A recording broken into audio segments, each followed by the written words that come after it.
Playoff secured. Ito para sa Los Angeles Lakers at dito nga sa Denver Nuggets matapos ngang matalo ngayon dito nga ng Phoenix Suns sa naging laban nila kontra nga dito sa Orlando Magic. Nagkagulo pa nga dyan sa laban etong sila Desmond Bane at itong si D-Book. Ano nga ba mga boss ang nangyari dyan? Tara't pag-usapan natin yan.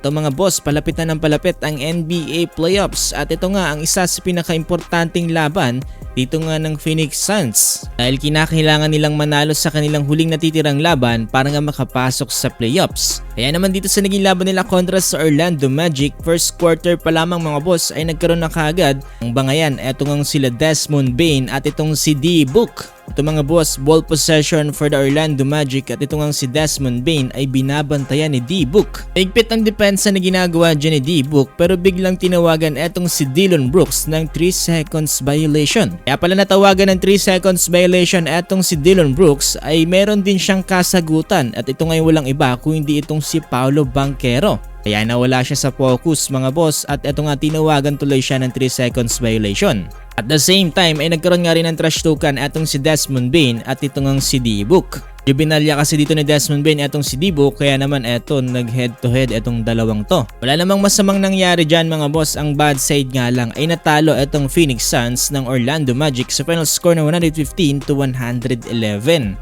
Nanguna nga dito para sa Orlando Magic etong si Desmond Bane na merong 21 points, Jalen Suggs 30 points at Paolo Banchero with 19 points. 34 points naman para kay Devin Booker dito nga para sa Phoenix Suns. Dahil nga dito sa pagkakatalo ng Phoenix Suns dito nga sa Orlando Magic ay secured na ang playoff spot dito nga para sa Los Angeles Lakers at dito nga para sa Denver Nuggets. So kahit anong mangyari mga boss no sa remaining games dito nga ng Los Angeles Lakers ay sigurado na sila dito sa playoffs.